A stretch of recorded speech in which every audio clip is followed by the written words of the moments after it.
خالقنا ورازقنا ومن إليه مصيرنا من الشاكرين والشاكرين.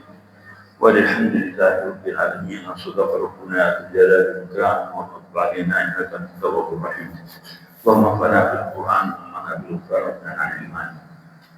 اللهم صل وسلم على سيدنا محمد شجرة الأصل النورانية ولمعة القبضة الرحمانية وأفضل الخليفة الإنسانية وأشرف الصورة الإسمانية ومعالي الأسرار الربانية وخزائن القلوب الاستفائية صاحب القبضة الأصلية والبهجة السنية والدرجة العالية ومن درجة نبينا تحت لواء فضله إليه سدس المبارك رضا ما خلقت ورزقت وحيدت ومت إلى يوم لا وجد قد أفنيت وسلم تسليما كثيرا. أما بعد، الحمد لله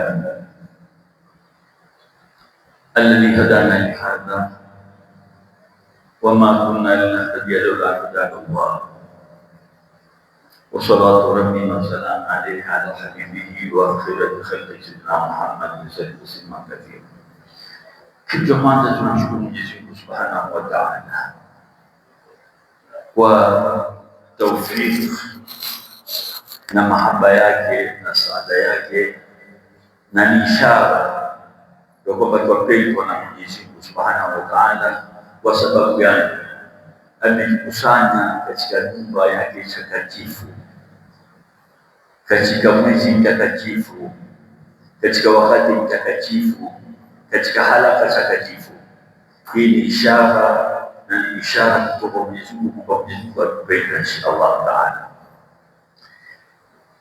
Darasa yetu inshallah Ta'ala ni kama baraka istihlal iliyosoma ndani ya Qur'ani na ustadhi wetu Khattab, kwamba Mwenyezi Mungu katika Al-Qur'an Al-Karim katika sura At-Tauba atuambia inna iddatash shuhuri inda Allahi 12 shahran fi kitabillah, inna iddatash shuhuri inda Allahi 12 shahran fi kitabillah yawma khalaqa as-samawati wal ardh minha arba'atun hurum dhalika ad-dinul qayyim fala tadhlimu fihinna anfusakum.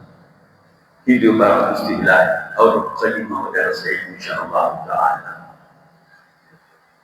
Ahli al-ilmi والبصيرة والحكمة.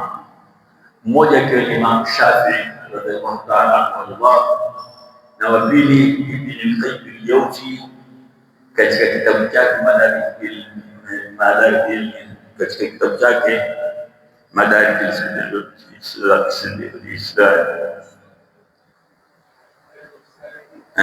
al-Salikin, akawambia afdalul ilmi ilmul hal, bora ya mtu kusoma elimu ama kutaka kujua au ifundishe elimu ile jambo limekukabili atakapolifanya, wataka jambo fulani kulifanya, ni muhimu ulisome, ndio elimu bora zaidi kuliko zote.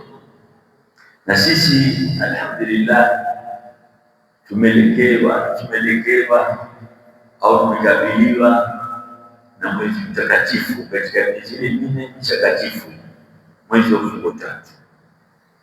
Mwezi wa mfungo tatu una kumbukumbu nyingi au na tarehe nyingi. Katika tarehe kubwa ya katika mwezi wa mfungo tatu ni kwamba Mwenyezi Mungu alikamilisha nguzo ya tano ya Uislamu, nayo ni haji. Alikamilisha katika mwezi wa mfungo tatu,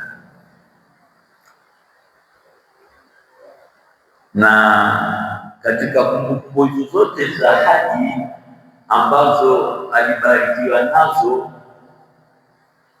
babu yetu Sayyidina Ibrahim, utaona mali zote za haji akthar nyingi ni yeye alichukuliwa nazo yeye. Ukiangalia sa'i Safa wal Marwa, ukiangalia kudhabihi ile kujita udhiya, ukiangalia na kujimali ile jamarati ile, zote zinazokamana na kulala Muzdalifa, kulala kwenda kusimama Arafa, zote ni kumbukumbu za Nabii Ibrahim. Na Mwenyezi Mungu awajalie walikwenda haji kwenye haji yao mabrur. Na sisi ambaye Mwenyezi Mungu kwa hekima yake na irada yake hakutupa uwezo wa kwenda, hakutuacha bure, bali hakutusahau. Vile na mambo haya hali Mwenyezi Mungu kumsahau mja wake au kumwacha bure. Ilipokuwa hakutupangia sisi kwenda haji, lakini akatupangia fadhila kubwa na sisi tujipate katika mwezi wa mfungo tatu. Akatuwekea siku 10 hizi za mwanzo wa mfungo tatu wa mwezi mwingine, henda kesho kwa tarehe mosi au kesho kutwa kwa tarehe mosi. Siku 10 hizi ni siku kubwa sana, zina fadhila kubwa sana, siku ambazo baadhi ya wanazuoni wasema kushinda ile 10 la mwisho la Ramadhani. Siku zile 10 za mwisho za Ramadhani zitashindwa na hizi siku 10 za mfungo tatu katika fadhila zake. Ikhtilafu wanazuoni inshallah taala. Sasa kitu muhimu tunataka tujue hizi siku 10 zitatoka wapi, ili kuwaje mpaka zikafanywa hivi. Siku 10 hizi asili yake Nabii Allah Musa ni mmoja katika ululatu min rusul, katika mitume 5 watukufu.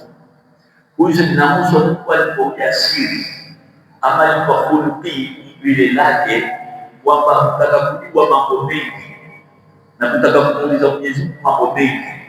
Sayyidina Musa ndiye mtume kipekee alikuwa kumuuliza Mwenyezi Mungu masala mengi, mara hivi mara kumuuliza Mwenyezi Mungu.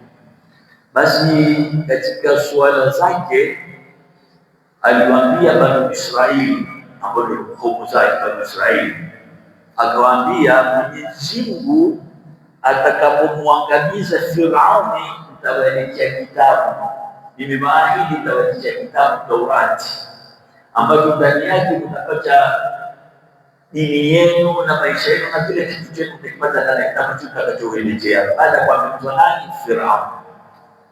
Mwenyezi Mungu akamwangamiza Firauni. Mwenyezi Mungu akamwangamiza Firauni. Baada ya kuangamizwa Firauni, lazima atekeleze ahadi, Nabii Musa sallallahu alaihi wasallam ala nabiyina sallallahu wasallam akatoka umoja ukili akaenda mikati yake kwa kufunga na Mwenyezi Mungu. Maana gani? Ni Turi Saina. Akatoka umoja ukili mpaka Turi Saina, akazungumza na Mwenyezi Mungu akamwambia, ya Rabb, nimekuja kwako, nataka unipe kitabu niliwapelekea Bani Israili, niliwaahidi baada ya kumwangamiza Firauni wewe nitapelekea kitabu ambao utakuwa mfumo wa nidhamu ya maisha yao na dini yao. Ya Rabbi, nimekuja kwako unipe kitabu. Mwenyezi Mungu akamwambia, kabla sijakupa kitabu nenda kafunge siku 30. Wa wa'adna Musa 30 laila, tukamwambia rudi kwanza, sikupi kitabu kwanza ile kafunge siku 30. Sayyidina Musa akamwambia Mungu, sam'an wa ta'a, nimekubali bila kuwa na pingamizi yoyote. Na ilikuwa ni tarehe ngapi? Tarehe mosi mfungo pili. Ilikuwa siku yenyewe ni tarehe mosi mfungo pili. Akaondoka Sayyidina Musa akarudi nyumbani kwake, akafunga toka tarehe mosi mfungo pili mpaka tarehe 30. Ilipofika 30 kama alipopewa ahadi na Mwenyezi Mungu, sasa narudi kwa Mwenyezi Mungu nikapewe kitabu. Nishafunga siku ngapi? 30. Siku ya 30 alipokuwa yotaka kwenda kwa Mwenyezi Mungu kuchukua kitabu, na bado amefunga. Akasema, vipi nitakwenda kwa Mwenyezi Mungu, bwana mkubwa kama huyu Mwenyezi Mungu Subhanahu wa Ta'ala mtakatifu, mimi niwe kama langu bila harufu ambayo si nzuri? Kawaida ya mwanadamu ndio khulqi, akikosa kula kwa muda masaa 6 au 7 kutoa harufu ambayo si nzuri ndani ya kinywa chake, kutoka harufu ambayo si nzuri katika kinywa au katika kama lake, kwa kukosa kula kwa muda masaa 6 au 7.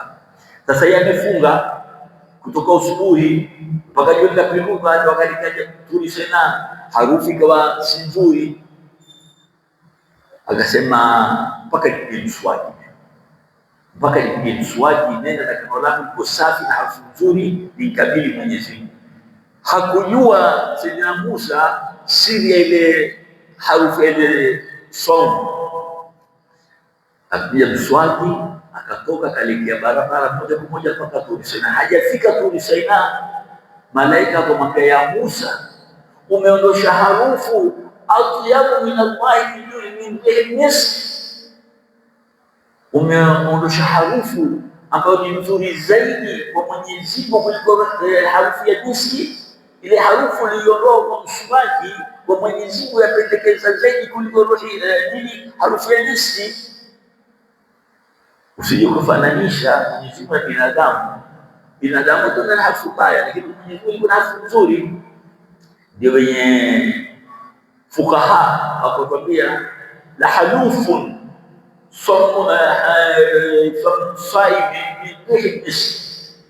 harufu ya kama la ule aliyofunga ni nzuri zaidi kwa Mwenyezi Mungu kuliko harufu ya miski. Hasa Musa aliondoa ile harufu, akaenda mpaka kwa Mwenyezi Mungu. Mwenyezi Mungu akamwambia, umeondosha harufu ambayo kwangu mimi ni nzuri zaidi, yapendekeza zaidi kuliko miski, basi rudi ukongeze tena siku 10.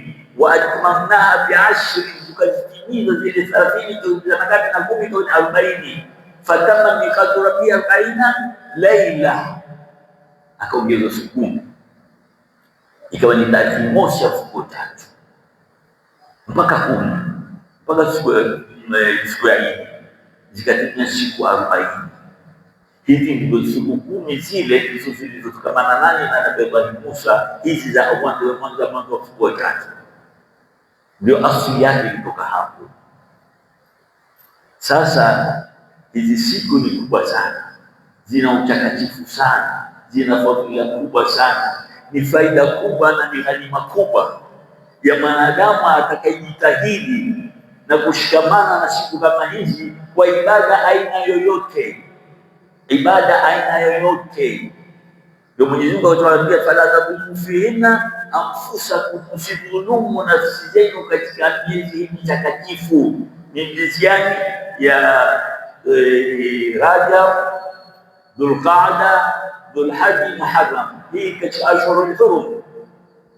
Haifai mwanadamu kufanya matezo katika miezi kama hii, ataka ajifirishe kwa ibada, akifirishe kwa kila kheri, kwa sababu thawabu zake ni nyingi kushinda miezi mingine yoyote. Swala utakayoswali katika mfungo 3, mfungo 2 na mfungo 4 ya Rajab, thawabu zake ni kubwa kushinda miezi mingine. Somo utakayofunga ni bora zaidi kushinda miezi mingine. Sadaka utakayotoa, kila kheri yote utakayofanya ni bora zaidi kuliko miezi mingine. Hii ndio fadhila za siku 10 hizi. Sasa tuziingilie kuzieleza kulingamana na hadithi za Mtume. Mtume asema nini katika siku kama hizi, na maswahaba waje. Hadithi ya kwanza iliyopokewa na Abdullah ibn Abbas, hibrul umma, ndiye mwanachuoni mkubwa katika umma wote ila kiyama. Hakuna kushira sana Abdullah ibn Abbas radhiyallahu ta'ala anhuma, asema qala Rasulullah sallallahu alaihi wasallam, ma min ayami, hakuna siku yoyote, al-amalu salihu fiha, tutafanya amali njema katika siku hiyo, ahabu, yenye kupendekezwa ila Allah Mwenyezi Mungu azza wa jalla, min hadilan, kushika siku kama hizi. Hakuna siku yoyote ambayo itashika siku kama hizi. Ndio kasema nazoona kila hata Ramadhani ushikwa na siku hizi. Ikhtilafu wanazuoni, wengine wanasema hata Ramadhani nyingine, lakini wanasema pia hata Ramadhani ushikwa na siku kama hizi, yani ayyam al-ashr, siku 10 za mwanzo wa mfungo 3, kuanza kesho inshallah, kwa jina ukishuka kitaanza. Masahaba wakamuuliza Mtume, ya Rasulullah, leo tuambia amali njema katika siku hizi kushinda jihadi, kabla ya jihadi. Mtume akamwambia, wala jihadi fi sabilillah, hata jihadi yashindwa na amali yoyote tuliyofanya katika siku kama hizi. Wewe ukatoka ukenda ukapigana na makafiri kwa panga, ukauawa, ukatenda ukapoteza, ukipoteza kupoteza. Lakini ikiwa amali njema ya siku hizi ni bora kuliko jihadi. Jihadi tena kama tulivyosema, ama utauawa, ama utaua, ama utajeruhiwa, namna ya kula lingine. Basi wakauliza kwa wala jihadi ya Rasulullah, hata kupigana jihadi yashindwa na amali yote katika siku hizo, wala jihadi fi sabilillah. Mtume akisema ila mtu kharaja binafsi, alitoka yeye mwenyewe, wa mali hii na mali yake, thumma lam yajid min dhalika bishay, asiku chochote, mali yakupotea kamalizika, yeye akauawa, basi wewe ni bora kwa ile amali ulifanya kushinda mali nyingine. Lakini utakwenda urudi na ubakiwe na chochote, bado kwa amali yako imeshindwa na amali nyingine hizo, ile kuingia hiyo moja. Na katika hadithi nyingine iliyopokewa na Mtume sallallahu alaihi wasallam asema min ayyam, hakuna siku yoyote adham iliyokuwa kubwa inda Allahi, kwa Mwenyezi Mungu, wala habu ila Allahi, wala zinazopendekeza zaidi Mwenyezi Mungu, al-amal, kufanya amali njema, fihinna, katika siku hizo, min ayyami ashhur, siku 10. Siku zote zilizobakia zitashindwa na siku 10 ukicheka kufanya amali njema. Faakthiru fihinna, Mtume akatufundisha kuambia kithirisheni katika siku 10 hizo, min tasbih, kuleta tasbih subhanallah wa tahmid walhamdulillah wa tahlil la ilaha illa Allah wa takbir Allahu akbar. Matamko manne hayo watu wakithirisha sana kuliko kuketi kusengenya, kuliko kuketi kunena urongo, kuliko kunena mambo ya kiupuzi ambayo yanafanya. Kithirisha ulimi wako katika miezi kama hii, katika siku 10 hizi na siku nyinginezo, lakini siku 10 hizi kithirisha zaidi, upate fadhila kubwa na thawabu kubwa. Subhanallah walhamdulillah wala ilaha illa Allah, Allahu akbar. Fadhila kubwa katika siku kama hizi, sababu zake ni nyingi.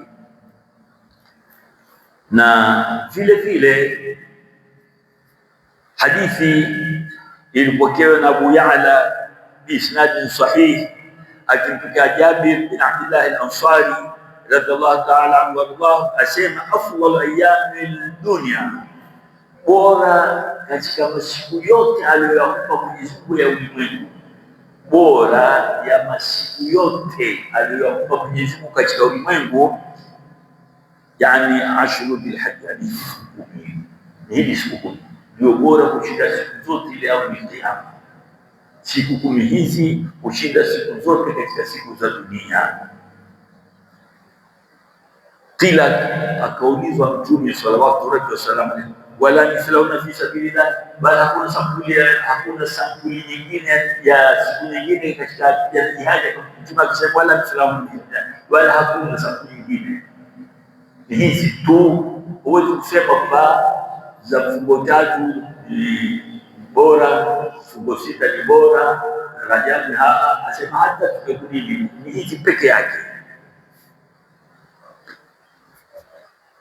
Tukiendelea na hadithi iliyopokewa na Imam Tirmidhi na Ibn Majah na Imam Bahaqi, wakimpokea Abi Huraira radhiyallahu ta'ala anhu arḍah, ani nabii sallallahu alaihi wasallam qala, Mtume asema ma min ayyam, hizi zote ni turuk au njia mbalimbali iliyokuwa hadithi ya siku hizi. Kila mmoja alieleza namna alipokea Mtume, huyo amepokea hivi Mtume, huyo amepokea Mtume hivi, huyo amepokea Mtume hivi, kwenye ile sharafu ya siku na kuonyesha tauhid, baada atakashika maneno zaidi.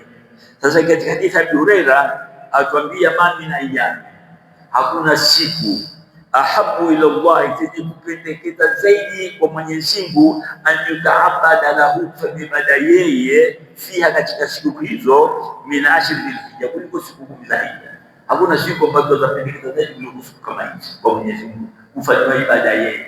Na tukumbuke ibada ni kitu gani? Ibada ni kufanya ile maamrisho kuamrisha kadiri unavyoweza na kuepukana na kila kukataza qat'an. Maana dini au ibada iko shatrain, kufanya ulioamrishwa na kuatana na uliokatazwa. Ulioamrishwa kufanya ya ibada na mambo mema, fanya kadiri unavyoweza, mastata'ta, kadiri unavyoweza. Baada ya kuswali tahajjud rakaa 8 swali, baada ya kuswali 4 swali, baada ya kuswali 6 swali, baada ya kuswali 2 swali, baada ya kufunga Jumatatu tu, Alhamisi funga, baada ya kuswali kwa kusimama swali, swali kusimama swali kwa kuketi. Ala kulli hali, wewe katika amri za kutekeleza ibada, tekeleza kadiri uwezavyo, ambayo huwezi kutekeleza. Lakini katika kuata makatazo ni lazima wote, makatazo yote. Hakuna kunena siwezi kunena urongo mara 5 na mara 3, au mimi kwa mara 10 fanye kwa mara 2. Hakuna. Katika kuata makatazo ya Mwenyezi Mungu yote uyawate. Hakuna kusema ndabata kadiri niwezavyo. Lakini katika kufanya amri za Mwenyezi Mungu, fanya kadiri uwezavyo. Fattaqullaha mastata'tum, mche Mwenyezi Mungu kadiri uwezavyo katika kufanya ibada, na uwatane na alokukataza rasan kabisa. Hakuna kadiri uwezavyo kabisa, bata huna ruhusa na urongo, huna namna ya kutegenya, huna namna zote, lazima uzibate. Basi hapa hadithi atuambia hakuna siku ambazo Mwenyezi Mungu Subhanahu wa Ta'ala apenda kuabudiwa kuliko siku hizi za Hija, tarehe 1 mpaka tarehe 4. Asema Abu Huraira kumpokea Mtume, yu'dadu siyam kulli yawmin min al-islam sana, ukifunga siku moja katika siku hizi za Hija kama ulifunga mwaka, sababu zake ni kama ulifunga mwaka, sababu zake. Ukifunga siku moja katika siku 10 hizi za Hija ni kama ulifunga siku ngapi? Mwaka, sababu zake. Wa qiyami kulli layla, ndio unaposimama kila usiku kwa ibada. Ni ulingamana kama ulisimama Lailatul Qadr, sababu zake. Unaposimama siku 10 hizi, ukasimama siku moja, basi sababu zako kama ulisimama siku ya Lailatul Qadr. Hizi ni katika fadhila za Mwenyezi Mungu aliyowafadhili waja wake. Na katika hadithi nyingine ya kutilia nguvu siku 10 hizi, Mtume asema sallallahu wasallam alayhi, asema ma min ayami, hakuna siku afdalu inda Allah, zilizokuwa bora mbele ya Mwenyezi Mungu, wala al-amalu fihinna, wala hakuna amali yoyote itakayofanywa katika siku hizi ahabu, inayopendekezwa ila Allah azza wa jalla, kwa Mwenyezi Mungu, min hadhihi al-ayyam, yani al-ashr, kuliko siku hizi. Kwa hivi kila muumini, kila mwenye rahma, kila mwenye mahaba na Mwenyezi Mungu ajitahidi katika siku hizi, lolote la kheri, lolote, hata hiyo ni chembe ya kheri, ukifanya nini unapata thawabu kubwa. Kila kheri, kila kheri.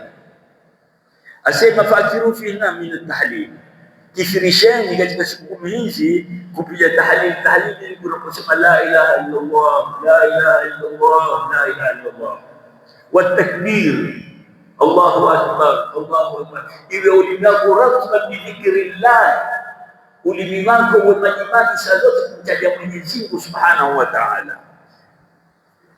Wa inna siyama yawmin minha, na asema kufunga siku moja katika siku hizi 10 yaadilu bislami sana, kulingamana na kufunga mwaka mmoja. Siku moja ni sawasawa kukutana na kufunga mwaka mzima siku nyinginezo. Wala amalu fihinna, na amali njema zozote utakazozifanya katika siku 10 hizi, yudhaafu bi 700 dhifi, zitaongezwa bila fadhila mpaka 700. Ikiwa hasanati moja ni kwa haki ya 10 amthaliha, unapofanya jema moja utalipwa mara 10. Lakini katika siku hizi 10 za mfungo tatu utaendelea, utalipwa mpaka 700 badala ya 10. mpaka 700, sio 70, 700, kuonyesha fadhila ya siku 10 za Ashru Dhulhijja.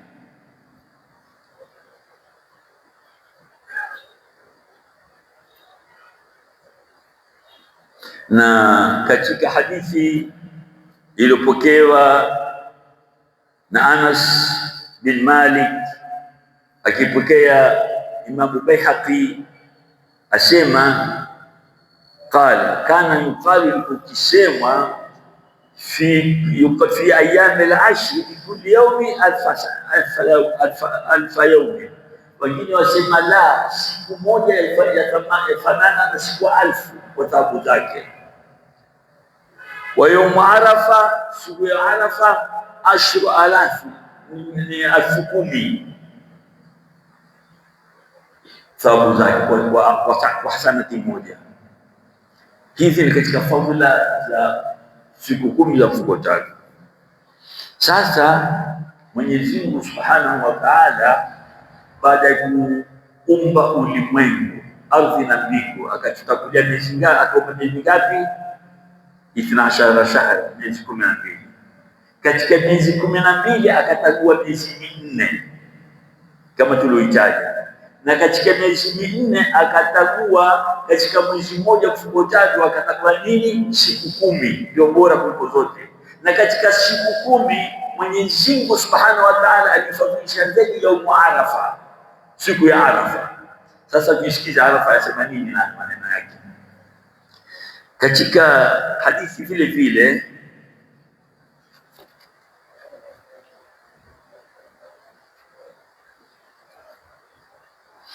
ilipokewa na Jabir bin Abdullah al-Ansari radhiallahu ta'ala anhu arda, qala, asema ma min ayyam, hakuna siku inda Allahi ya Mwenyezi Mungu afdalu, zilizo bora min ashri Dhulhijja, kuliko siku ya 10 za nini za Hija. Qala faqala rajul, mtu mmoja akamuuliza Mtume, ya Rasulullah, kuna afdal mindatuhunna? Akamwambia hizo zenyewe kwa amali njema ndizo kwa bora, mambo idadi yake. Akamuuliza mtu mmoja, alimuuliza Mtume, akamuuliza hunna, hizo siku 10 afdal am idatihinna, ni bora zo zenyewe ama ni idadi yake? Kwa siku 10 ndizo ni bora ku jihad fi sabilillah, kupigana jihad kwa Mwenyezi Mungu. Mtume akamwambia hunna afdal bidatina jihad, siku 10 hizo ni bora. Hata akapigana jihad katika siku nyingine siku 10, akaenda kupigana jihad katika siku nyingine 10, lakini hazikingamani na siku 10 hizi za mfungo tatu. Wama min yawmin afdal, ala, hakuna siku bora zaidi inda Allah min yawm Arafa, kuliko siku ya Arafa. Siku ya Arafa yanzilu Allah tabaraka wa taala ila samai, Mwenyezi Mungu huteremka katika ulimwengu wa kwanza. Na hii hapa yanzilu, kwamba Mwenyezi Mungu huteremka ni majazi. Mwenyezi Mungu hateremki, Mwenyezi Mungu hana makani, hana dia, hana wakati. Mwenyezi Mungu hateremki, akiteremka toka kuona mahala, na ni mahali Mwenyezi Mungu na mahala. La, huteremka tajalli, huteremka tajalli siku ya Arafa. Ile jua likipinduka, tajalli wa tayari. Tajalli ni kitu gani? Wenye wakati special Mwenyezi Mungu amemweka kuwekea waja wake, kila mtu atakalo, kila mtu anenalo wa upesi kujibiwa dua zake, maombi yake, kila mtu anataka. Ile tajali ni wakati ambao Mwenyezi Mungu special amemweka, basi uweze ule wakati hiyo siku ya Arafa baada zawadi. Faibahi, Mwenyezi Mungu kwa lugha ya kisasa akajigamba, akajifakhiri. Kujifakhiri wapi? Kujifakhiri bi ahli al-ardhi, wa watu wa ardhi, kwamba mimi watu malaika walinambia wewe wanadamu wanafanya fisadi, watauana, watamwaga damu. Angalieni sasa, wakijigamba Mwenyezi Mungu au akijifakhiri kwa malaika, kwa watu wa ardhi. Akijifakhiri kwa watu gani? Kwa malaika wa mbinguni. Fayaqulu, akiwaambia Mwenyezi Mungu, mndhuru, enyi malaika wangu, angalieni hawaja wangu, jauni, wamenijia mimi, shuruthan, machafu, ghubran, wana ongo, wachafu, wana vumbi na ongo, wahina, wamejitolea wazi kwenye jua, wamejianika kwenye jua. Si sasa kidogo kulikuwa kuna miti wamepanda kule, lakini zamani kwa hakuna nchi, hakuna chochote, ni jangwa tu Arafa. Hivi sasa kumejengwa majumba, kumejengwa mahema, kuna miti imejaa tele, upepo na kila kitu, lakini zamani kwa hakuna chochote, ni uwanda mweupe. Ndio mwenye hapa kata wahina, wamejianika kwenye jua, wahina, wamejianika kwenye jua. Min kulli fajji jauni, wamejia nini? Min kulli fajji, nami kutoka kila njia ya ndani, kila njia ya mbali, wamekuja kunijia mimi hapa Arafa, wenye kutoka Amerika, Canada, Toronto, sijui Uingereza, sijui Germany, wote wamekuja. Watu wako wamekuja kunijia mimi, yarjuna rahmati, wanataka nini? Rehema yangu. Na hakuna kitu kikubwa kama rehema. Ukishapata rehema Mwenyezi Mungu ushafaulu. Walam yarau adhabi, na hawakuiona adhabu yangu. Kisha sema falam yura, haikuonekana yaumun, kwa kama siku, aktharu adika min an-nar yawm Arafa. Hakuna siku ambapo Mwenyezi Mungu aliwata watu dhuri na moto kuliko siku ya Arafa. Hakuna siku ambapo Mwenyezi Mungu amewata waja wake kwa wingi, watanini, watahuri na moto, maana akaondoshia moto kuliko siku ya Arafa. Mtu amepaswa kuingizwa motoni, lakini siku ya Arafa Mwenyezi Mungu akamuokoa na moto, akamsamehe madhambi yake yote. Ndio makusudi wa hii falam yura, haikuonekana yaumu, siku, akthar, ambayo atika min watu wengi sana waliokahudi na moto, ndio Arafa, siku ya Arafa. Na katika hadithi nyingine iliyopokewa na Mtume sallallahu alaihi wasallam aliyesema, idha kana Arafa, inapokufika ile siku ya Arafa, fa inna Allah tabaraka wa taala yubahibu almalaika, Mwenyezi Mungu ifakhiri kwa malaika wake. Akamba fayakula, akaambia undhuru ila ibadi, angalieni haja wangu, atuni wamejia mimi, shuruthan, wachafu, ubran, bana vumbi, wahina, vile vile wamejianika kwenye jua, min kulli fajjin amik, wakitoka kila upande, kila njia ya ndani huko, kila nchi za mbali wamekuja kunijia mimi hapa. Ushihidukum, basi yeni mashahidi nyinyi na washuhudiza nyinyi, anni kad ghafartu lahum, mimi nasamehe. Ushahidi anatoa nani? Mwenyezi Mungu awashuhudiza malaika, kubashuhudieni kwamba mimi ninasamehe. Fatakulu almalaika, malaika akamwambia Mwenyezi Mungu Subhanahu wa Ta'ala, inna fihim fulana murahiqan, kuna mtu katika hao waliowasamehe mchafu, mzinifu, mwivi, dhalimu, kila uchafu na yeye, wa fulana na fulani naye anakataa, hudaliba alipofanya kadhaa. Wale malaika atakumwambia Mwenyezi Mungu, na Mwenyezi Mungu alam, Mwenyezi Mungu yajua, sikumwambia hajui Mungu, Mungu yajua, lakini anataka kutufahamisha sisi. Basi akamwambia huyu katika hawa watu waliosamehe ya Rabbi, kuna mwingine alikuwa jizinifu, mwivi, mfisifu, mshuga, uza bangi, ula marungi, alikuwa kila mubuka, akachaja uchafu wote. Na fulani alikuwa akidhulumu watu, akinyang'anya watu, akimwa tembo. Mwenyezi Mungu yakulu azza wa jalla, kad ghafartu lahum, nimesamehe wote, hata ikiwa alikuwa nayo haya, maadamu alikuja hapa nimsamehe. Na vile vile Mtume akasema, mimi mami yaumi, hakuna siku, aktharu atika min nari, waliokuhudi zaidi min nari, ni siku ya Arafa. Siku ya Arafa ndio siku kubwa ambayo wanapohudi na moto na Mwenyezi Mungu Subhanahu wa Ta'ala. Na katika hadithi tulizozipokea zenye kuzidisha taukid katika masala kama haya na kueleza vile turuku zake ni nyingi. Hadithi iliyopokewa na Abu Ya'la akimpokea nani?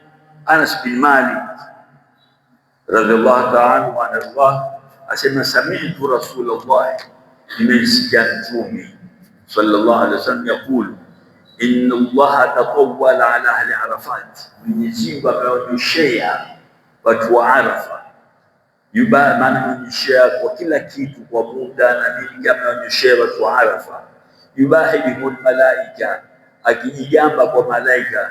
Mwenyezi Mungu akijigamba kwa malaika, yakulu, Mwenyezi Mungu sema ya malaikati, malaika wangu, undhuru ila ibadi, angalieni hawaja wangu, shu'usan ghubran, wachafu wana vumbi, akbalu yaghribuna ilayya, wamelekea kuja kwangu, bikuli fajin amiq, kutoka kila njia au pembe za ndani huko, maana miji ya karibu China huko Fursi, bado kueleweki, wote wanakuja wapi? Katika Arafa. Fa ushihidukum, na washuhudia nyinyi, anni qad ahabtu du'a, qad ajabtu du'a, mimi wajibu dua zao, nimejibisha dua zao, washafatu rahmatahum, tekelezea matakwa yao, wahabtu musiahum limuhsinin, nimemtukua kila mwovu kwa mwema. Vipi kumtukua mwovu kwa mwema? Ikiwa wema ni milioni 2 na waovu ni milioni 2, basi wale milioni 2 pia tasamehewa kwa sababu ya hawa wema milioni 2. Ndio hiyo wahabtu, nimetoa hiba limusihim, kumpa ule alikuwa alinikosea, limuhsin, ule alifanya mimi wema.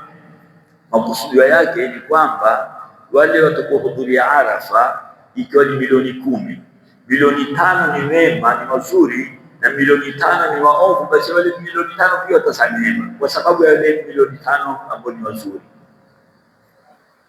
Wa ataitu almuhsinin jamia masaluni, na nimewapa wote wale waliotenda wema wale wanalotakalo, ghaira tabiat, isipokuwa haki za wanadamu baina wao, hizi sikuwasamehe. Mwenyezi Mungu asema madhambi yote nitawasamehe ila tabiat. At-tabiat lakini bainahum, dhulma ilitoka baina wao kwa wao, huyu alimdhulumu huyu, huyu alimnyang'anya huyu, huyu alimpiga huyu, huyu ili simsamehe mpaka atakayemsamaha mwenyewe. Ikawa jambo hili likawa ni zito sana kwa Mtume, likawa ni zito sana kwa Mtume. Ikawa Mtume akapanda pale Arafa, akamwomba Mwenyezi Mungu Subhanahu wa Ta'ala, ya Rabbi. Takuja hadithi yenyewe katika hadithi ilipokewa na nani? Na Abdullah bin Abbas. Abbas bin Mardas radhiallahu ta'ala anhu, Rasulullah daa li ummatihi, aliombea mpaka pale Mwenyezi Mungu alimwambia ila tabiat, siwasamehe ile dhulma walodhulumiana maukwa wao, siwezi kuwasamehe. Mtume akawalimu kwa uzito kwake, kwa nini asiwasamehe? Ndio Mtume akawaombea daa li ummatihi ashiyat Arafa, jioni ni kuanza juu kupinduka mpaka kutwa, ndio jioni. Mtume akaomba, faujiba anni qad ghafartu lahum, Mwenyezi Mungu akamwambia Mtume, mimi nasamehe ma khala al-madhalim, lakini ile dhulma siwasamehe. Fa inni akhidhu lil-madhlum, lazima nichukue haki ya wale waliodhulumiwa, ni mwenyewe madhlumi, ule aliyodhulumu atoe haki ya mwenye aliyodhulumu. Mtume akawa hana raha kabisa. Qala, akamwambia Mwenyezi Mungu, ya Rabbi, in shi'ta, ukitaka wewe Mola wangu, a'taita al-madhluma al-janna, ule aliyodhulumiwa ni pepo, wa ghafarta lil-zalim, na atakusamehe ule aliyodhulumu. Hii ni tadharu ya Mtume, amwambia Mwenyezi Mungu Subhanahu wa Ta'ala, wewe ukitaka ule aliyodhulumiwa ni pepo na ule aliyodhulumu msamehe. Falam Mwenyezi Mungu bado hayakubalia ashia Arafa, mpaka jua likapo bado hayajibiwa. Falamma asbaha, walipoondoka Arafa wakalekea Muzdalifa, aada Mtume alirudi tena kwa Mwenyezi Mungu kumuomba, faujiba ila masala, akajibiwa, akamwambia sasa umeipata utakalo. Qala kule Arafa hakujibiwa, lakini alipoondoka Arafa jioni baada ya maghrib, baada ya jua kutwa, ndio sunna kuondoka Arafa ni jua lite. Baada ya kuondoka bila Arafa wakaelekea Muzdalifa. Basi kule Muzdalifa alirejesha tena dua Mtume kumwomba Mwenyezi Mungu. Mwenyezi Mungu akamwambia faujiba ila masala, umejibiwa ndio nitakalo. Faqala rawi atwambia fadhahika Rasulullah, Mtume akateka kutoka baada ya jua kupinduka. Mtume alikuwa hana raha, hafurahi chochote, ni dua na yeye mpaka kishali chake kitakumwanguka kwenye mabega yake. Kula masahaba wamemgogopa kunena na Mtume kwa vile Mtume alikuwa hana raha, lakini alipoondoka Arafa akisikia Muzdalifa akaregesha dua yake kwa Mwenyezi Mungu Subhanahu wa Ta'ala kwamba ule madhulumu nitakafali kwa dhamana kwake yeye, na ule aliyodhulumu msamehe. Basi Mwenyezi Mungu Subhanahu wa Ta'ala akajibu alilotaka, fadhahika Rasulullah, Mtume akahuteka. Au kala tabasama, mwingine anasema la, alifanya tabassum, hakuteka. Kutabassum mfumo wa meno, kuteka ni kutoka ile sauti ndogo ndogo. Fakala lahu Abubakar, Sayyidina Abubakar wa Sayyidina Umar radhiallahu ta'ala anhuma wa arwahuma, wakamwambia bi abi anta wa ummi, kombozi zako ni mamangu na babangu. Inna hadhi saada ma kunta talaq, katika saa ile zote ulikuwa huteki fia. Fama alladhi adhahaka, ni vipi sasa wateka? Allah sana kutekeshe. Qala, Mtume akaambia inna aduwallahi, huyu adui Mwenyezi Mungu Ibilisi, lamma alima anna Allah sajaba duai, alipojua kwamba Mwenyezi Mungu amenijibisha dua yangu, wa ghafara li ummati, na amesamehe ummati wangu, akhadha turaba, alichukua mtanga, fajala yahfu wala anataka kujiminia kwenye kichwa chake, wayadu bilwaila, akija kelele ya maangamivu, wasuburu fa hakani maraitu bijazahi, ikanitekesha lile lilokuwa nini limembabaisha yeye na kumpeleka spidi. Hizi ni katika fadhila za siku 10 za Arafa, na katika hadithi nyingi, na katika hadithi iliyopokewa ni Imam Bayhaqi kwamba Mtume daasha Arafa alimwomba Mwenyezi Mungu mtana wa siku ya Arafa, li ummatihi, kuombea ummati bil maghfira wa rahma. Fa akthara dua, Mtume akithirisha sana dua sana. Fa Allahu ilayhi, Mwenyezi Mungu akampeleka wahi, anifatu ila dhulma ba'd, mimi nimekujibisha kwa hilo litakalo, ila dhulm, wala dhulmiana baadhi kwa baadhi yao, sio sasa mimi wa madhunubuhum fima baini wa bainahum qad ghafartuha, yale madhambi yanamtusia mimi Mola wao baina mimi na wao nimesamehe. Fakala, Mtume akamwambia ya Rab, Mola wangu, innaka qadirun, wewe muwezo, ala kusiba hadha almadhluma, kumlipa huyo aliyodhulumiwa, khairan min madhulmati, kuliko kila aliyodhulumiwa. Wewe Mola wangu waweza kumlipa huyo aliyodhulumiwa kitu bora zaidi kuliko kile alichodhulumiwa. Wa taghfira li hadha dhalim, wa sana alidhulumu. Falam yujibu, Mwenyezi Mungu hakujibu tilka al-ashiya, tanaulia kuta kujibu. Falamma kana ghadatu Muzdalifa, ilipokuwa ni mtana wa ile siku ya Muzdalifa, aada dua, Mtume alirejesha tena dua, faajabu Allah, Mwenyezi Mungu akamjibu, anni kad ghafartu lahum, nimesamehe hata vile madhambi walioko baina wao nimesamehe. Fatabassama Rasulullah sallallahu alaihi wasallam, Mtume akateka. Faqala lahu ba'd ashabi, ya Rasulullah, Tabasamta fi sa'ati lam takun tatabassam. Kwa hiyo sasa mko wateka katika wakati ambapo huteki. Maneno ni yale yale kwamba ule nani huyu Iblis kwa vile alishamtanga na kupiga makelele ndio tutakisha Mtume sallallahu alaihi wasallam. Kwa hadithi ni nyingi ambazo katika riwaya ya mwisho katika hadithi hii ni kwamba riwaya kutoka Ibn Mubarak an Sufyan Thawri an Zubair bin Adi an Anas bin Malik radhiallahu ta'ala anhum asema waqafa an-nabiy bi Arafa wa qad kadat ash-shamsu an tauba faqala ya Bilal Mtume akamwambia Bilal akapanda katika tali rahma akamwambia ya Bilal ansi li an-nas ninyamazishe watu. Fakala Bilal ansitu, Bilal akamwambia watu nyamazeni li Rasulillah, kumsikize Mtume. Faansata an-nas, watu wakanyamaza. Fakala ya mashar an-nas atani Jibril anifa, Jibril amenijia sasa hivi.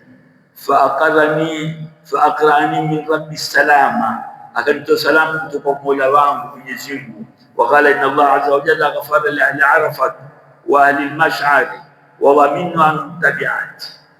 Jibrili amenijia sasa hivi, amenambia mimi kwamba Mwenyezi Mungu amewasamehe watu wa Arafa wa ahli al-mash'ar, na nimetukua dhamana ya zile dhuluma walidhulumiana, nimetukua dhamana ya zile mafali walidhulumiana, mimi nimetukua dhamana.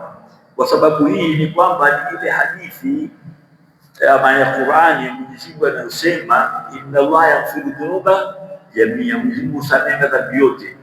Mwenyezi Mungu husamehe madhambi yote yote yote yote, hakuna lolote hata shirki Mwenyezi Mungu husamehe. Mkujua husamehe vipi, lakini utatatizika tena. Qur'ani Mwenyezi Mungu asema inna Allah yaghfiru la yaghfiru an yushraka bihi, uelewi na kueleza ile aya.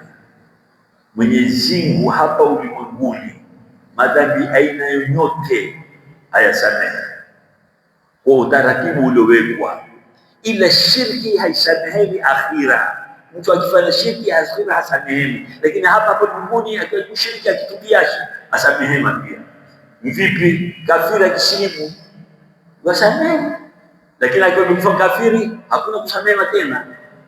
Ndio hii aya inasema inna Allah yaghfiru dhunuba jamia, Mwenyezi Mungu husamehe dhambi yote hapa ulimwenguni, yote yote, ikiwa ni tabiati, ikiwa ni shirki, ikiwa ni akibari, ikiwa swaghairi, zote Mwenyezi Mungu husamehe. Lakini kuna utaratibu ambao hufuatwa, vimewekwa na wanazuoni na kusamehewa. Dhambi ambayo hayasamehewi ni ya mtu akifanayo pia ni shirki, kule akhira kuna kusamehe tena. Basi hapa Mwenyezi Mungu akamwambia nimewasamehe li ahli Arafat wa ahli al-mash'ar wa dhamina anhum tabi'at, na nimechukua dhamana ya zile tabiati, zile dhulma zilizoko baina yao wao. Huyu amenyang'anya huyu, tukula dhamana, huyu amempiga huyu, tukula dhamana kesho akhira. Maneno maarifa tuna nafasi kwa kumza. Sayyidina Umar radhiallahu ta'ala anhu akamuuliza Mtume, ya Rasulullah, hadha lana khaswa, haya ni uliotuambia ni sisi peke yetu? Akamwambia hadha lakum wa liman ata min ba'dikum, ni kwenu nyinyi na watakaokuja ila kiyama, ila yaumi kiyama. Faqala Umar bin Khattab radhiallahu anhu, kathura khairullahi wa qaba, khairu za Mwenyezi Mungu ni kwa nyingi sana na ni nzuri sana kwa hali kama hizi. Kwa ufupi, hii ndio fadhila za kama tulivyozungumza ya siku 10 za mfungo tatu na fadhila za Yawm Arafa katika hadithi nyingi, lakini katika hadithi ambayo ni muhimu watu tunataka tusikize tena, hadithi iliyokuwa na Sheikh Ibn Hayyan fi kitabu Thawabi, alipokea nani Imam al-Baihaqi akimpokea an-Fadl bin Abbas, Abdullah bin Abbas ani nabii sallallahu alaihi wasallam asema, man hafidha lisana, mwenye kuhifadhi ulimi wake, wasamahu, na masikizi yake, wabasarahu, na maoni yake, mato yake, yawm Arafa, siku ile Arafa, ghufira lahu min Arafa ila Arafa, atasamehewa madhambi yake kutoka ile Arafa mpaka Arafa itakayokuja. Mwenye kuhifadhi ulimi wake, asinene maneno machafu, asinene urongo, asisengenye mtu, kila uchafu akaufia ulimi wake, usifanye uchafu wote, akahifadhi macho yake na kuangalia mambo ya haramu, akahifadhi mashiko yake mambo ya haramu, basi Mwenyezi Mungu atasamehe kutoka siku ya Arafa mpaka mwaka ujao ya Arafa, atasamehe madhambi aliyofanya. Hii ni neema kubwa.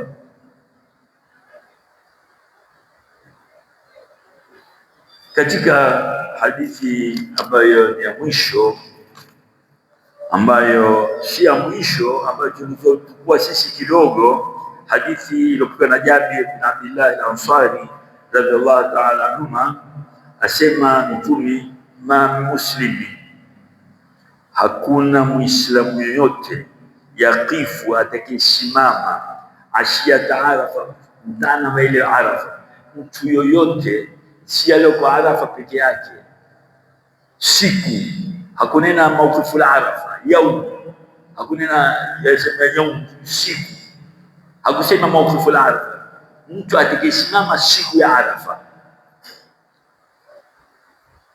fayastaqibilu qibla, akalika qibla, biwajhihi, kwa dhati yake, maana kwa mwili wake, thumma yaqulu, kisha atasema la ilaha illa Allah wahdahu la sharika lah, lahul mulku wa lahul hamdu, yuhyi wa yumiitu wa ala kulli shay'in qadir, 100 mara. Akaleta hii mara 100, la ilaha illa Allah wahdahu la sharika lah, lahul mulku wa lahul hamdu yumiitu wa ala kulli shay'in qadir. Akaleta mara ngapi? 100. Kisha akasoma qul huwallahu ahad mara 100. Kisha akamsalia Mtume kwa sigha Allahumma salli ala sayyidina Muhammad kama sallaita ala Ibrahim wa ala Ibrahim innaka Hamidum Majid, wa alaina ma 100 mara, akamsalia Mtume mara 100. Illa qala Allah ta'ala, atamwambia mja wake huyo, kuambia malaika, ya malaikati, malaika wangu, majazao abdi hadha, ninipe nini huyu mja wangu alifanya mambo kama haya? Umeletea nini? La ilaha illallah wala sharika lahu, mulku wa lahu alhamdu yuhyi wa lahu shay'un qadir mara 100. Ukasoma na qul huwallahu mara 100, ukamsalia Mtume salatu Ibrahimia mara 100. Mwenyezi Mungu awauliza malaika wake, ninipe nini mja wangu kama huyu? Hadha sabbahani wa halalani wa kabbarani wa azamani wa arafani wa asna alayya wa salla ala nabiyyi, ushhidu malaikati, ishhadu malaikati anni qad ghafartu lahu, mimi nimesamehe, wa shafa'tu fi nafsihi wa law sa'alani abdi hadha la shafa, na lau yeye ataka shufaa kwa shufia wengine, fi hali mawaqif, nitampa wasamehe. Yeye amesamehema, na yeye leo akataka kwa Mwenyezi Mungu, anaiba nami ruhusa ni wasamehe hawa wale kwenye mawqif, inganitampa katika fadhila zake Mwenyezi Mungu. Inni ghafartu lahu wa shafa'tu fi nafsi, nisamehe yeye dhati yake, walau sa'alani, lau ataniomba abdi hadha, huyu mja wangu ataniomba mimi, la shafa'tu fi ahli mawaqif, ningempa shufaa naye akawaombea wote waliokuwa katika nini, mawaqif al-Arafa. Hizi ndio hadithi kidogo tulizoweza kuzishambua, ambazo kwa kadiri ya elimu yetu, kadiri ilivyo, kadiri ya elimu yetu katika masala ya Arafa.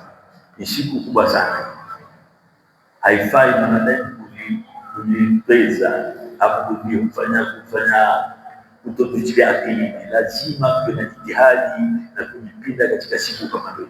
Hii ndio wasila yetu ya kufikia peponi, na ndio mwingine ndio rehema ya Mwenyezi Mungu katifika, ndio sababu ya kusamea madhambi yetu. Kwa hivyo atakatujitahidi kwa kila tuwezavyo, kila kheri tufanye, na tujaribu kila shari tuyapuke katika siku hizi na baada ya siku hizi. Lakini hizi ni muhimu zaidi, kwa sababu thawabu zake zaongezeka na madhambi yake kufanya maovu huongezeka zaidi. Kwa hivyo lazima tujimato na tushikamane nazo katika kila kheri na tuombee kila madhambi. Mwenyezi Mungu atuwafikie na sisi na sisi kwa kwenda Mwenyezi ajalipe kwa ujao, sisi tuende inshallah, na waliokwenda Mwenyezi Mungu awape taufiki, aujalie hijao mabruri, kama Mtume alivyosema, man hajja falam yarfuth wala yafsuq kharaja min dhunubihi kayawmi waladatuhu mwenye kuhiji akawa kwenye kuhiji kwake hakufanya mambo machafu wala vitendo vichafu, na amekwenda kwa pesa za halali, atatoka katika madhambi alikuwa nayo kama siku aliozaliwa na mamake, na hata ikiwa na tabia yake pia atasamehewa kwa nasu ya hadithi kama ina hadithi zile zilizotangulia. Kwa hivyo inshallah, Mwenyezi Mungu tubariki kwa haya machache tuliyozungumza. Mwenyezi Mungu ayatie ndani ya nyoyo zetu, Mwenyezi Mungu ajalie zitumike katika viungo vyetu, na tutakabalie hizi amali tutakazofanya katika siku 10 hizi, na walikuwa haji, Mwenyezi Mungu ajalie haji mabrur. Kwa haya machache tumepewa nafasi, kama kuna mtu yeyote kuna swala la kuuliza au kujibu, tutajaribu inshallah taala.